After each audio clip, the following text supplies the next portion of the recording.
tipikal dari bahan angkat ini kurang bagus, kita biarkan di alam.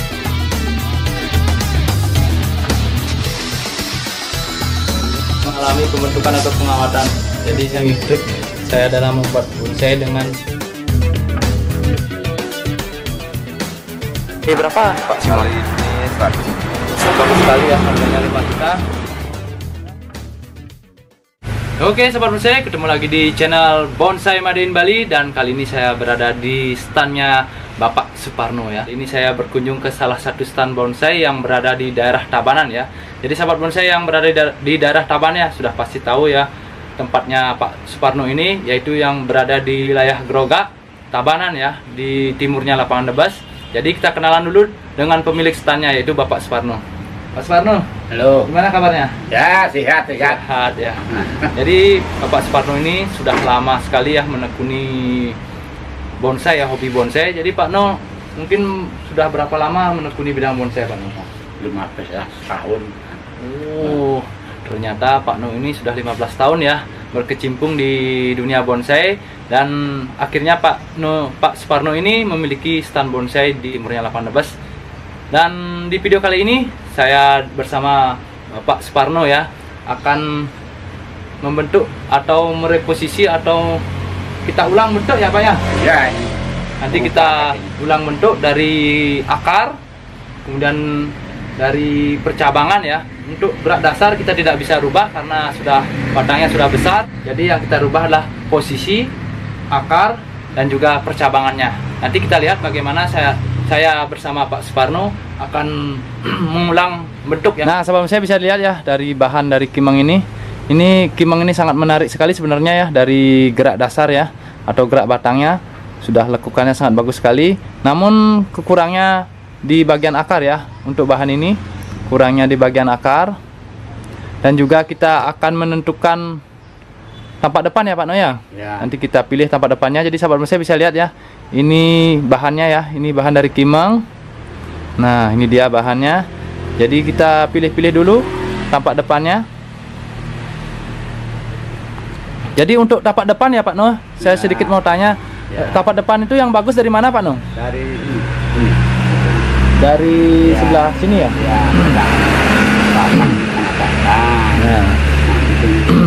Ya. Jadi sahabat saya ya. Ya. Nah, jadi untuk menentukan tapak depan ya, jadi kita harus melihat gerak dari batang ya, alur batangnya kita lihat. Di mana gerak batang yang terbaik itu yang kita ambil ya, atau di mana posisi yang paling bagus dari bahan ini itu yang kita pakai untuk tapak depan. Jadi saya memilih dari gerak batang ya, karena gerak batangnya tidak bisa kita rubah. Jadi saya memilih mana tampak gerak batang yang paling bagus. Jadi untuk gerak batang yang paling bagus menurut saya bersama Pak No ya, dari sini ya, sebelah sini. Jadi kelihatan alur batangnya. Jadi alur batangnya tidak terlihat kaku seperti ini. Namun nanti saya akan merubah sedikit dari percabangannya. Nah, sahabat saya bisa lihat kalau dari arah sini kita terlihat batang ini kaku sekali ya tekukannya.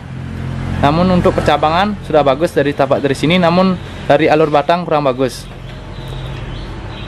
Dan dari sini memang jelas kurang bagus ya, karena cabang ini menutupi pandangan kita.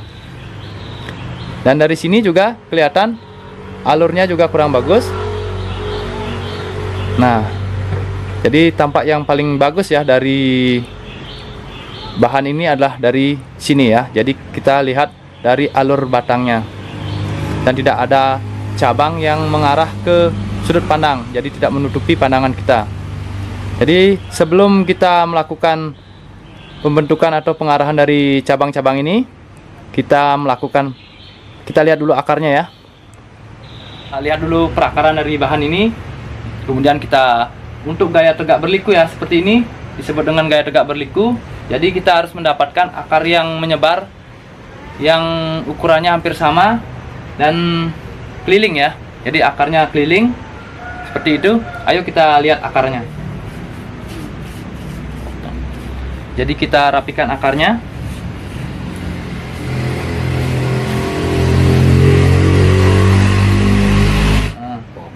Ya. Kita angkat dulu Pak Neo.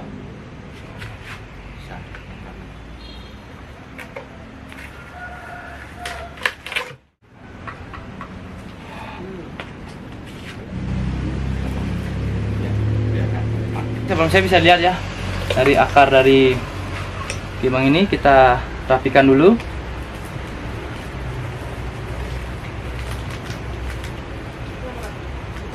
Ini aja, potong. Potong mana? Ya ini, Ya. potong pakai tangan saya. Oh ya.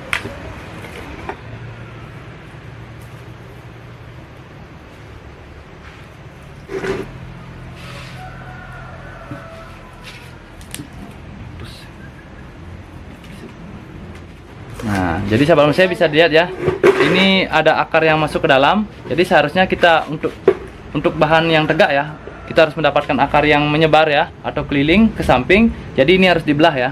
Ini kita belah dulu karena terlalu besar, kita belah dulu. Setelah kita belah baru kita arahkan ya. Jadi kita belah dulu.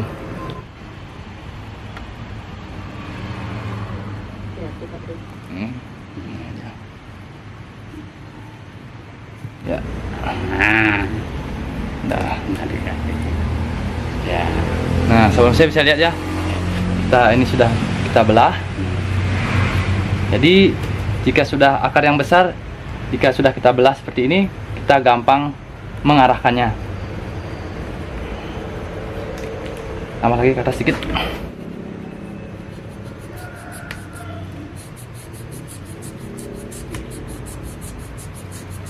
Pembelahan akar ya, jadi kita ganjal pakai mos ya.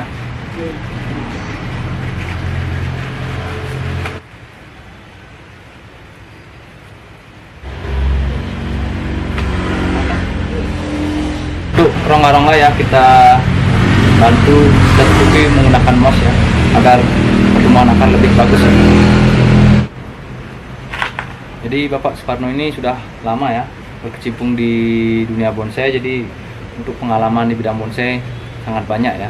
Jika dibandingkan dengan saya yang baru kemarin ya belajar bonsai.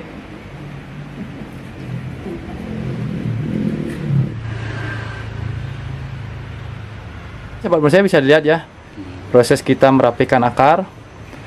Jadi untuk akar yang besar ini tidak saya potong dulu, nanti takutnya mati ya. Kita biarkan dulu. Kita buat dulu gerak seperti ini ya. Kita buat dulu akar yang menyebar atau keliling ya. Nah seperti ini ya.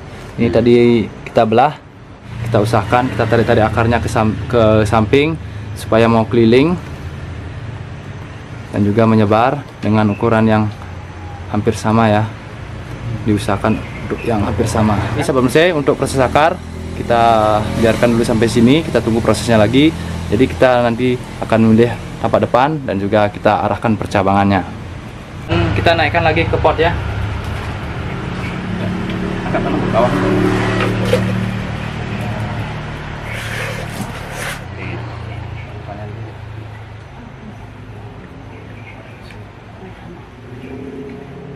Jadi agak ini. Ya, pas. Ya.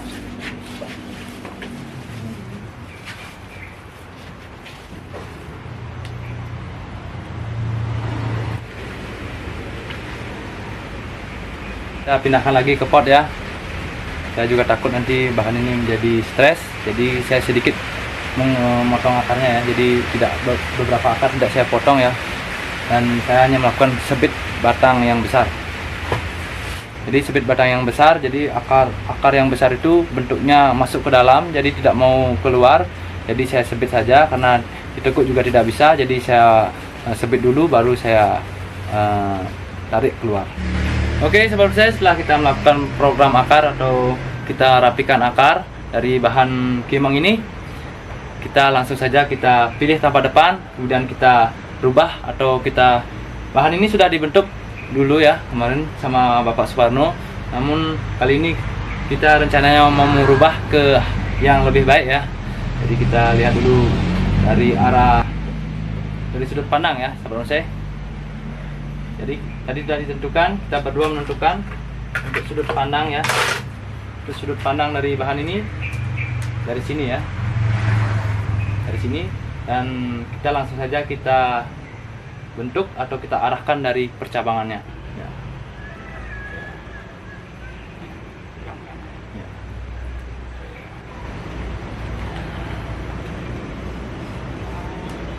Jadi kita arahkan ke belakang dulu.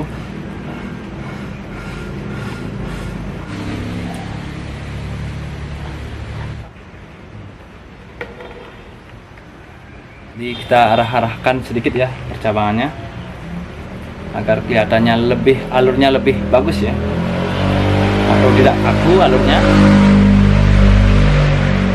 Nah, jadi sebelum saya bisa lihat ya, ini ya alurnya sudah kelihatan, alur batangnya. Nah, jadi sebelum saya bisa lihat ya alurnya udah hampir kelihatan. Jadi kita sedikit saja, lagi sedikit ya.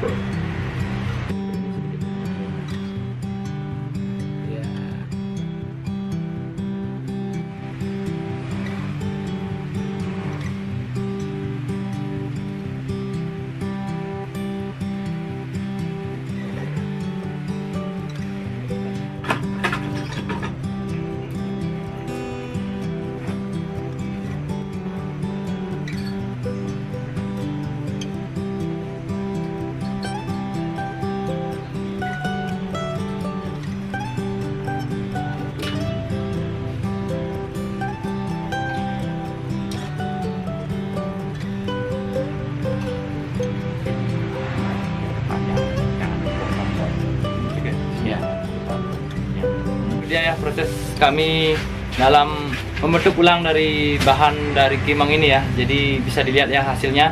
Jadi kita lihat-lihat dulu, kita putar-putar dulu. Nah, sebelum saya ini dia tapak belakangnya. Ini dia jadi tapak samping.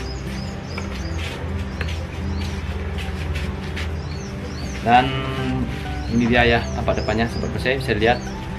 Jadi ini dia ya hasilnya. Jadi sebelum saya dalam pembuatan bonsai ya, jadi yang perlu kita perhatikan ya itu akar ya, kemudian alur batang, kemudian percabangan, perantingan, terus ke anak ranting, cucu ranting, dan sampai bonsai itu jadi atau yang biasa disebut dengan rampung ya, sudah jadi. Jadi ini masih proses, kita suburkan dulu, kita proses lagi. Jadi kali ini saya di tempatnya Bapak No ya, Pak Suparno.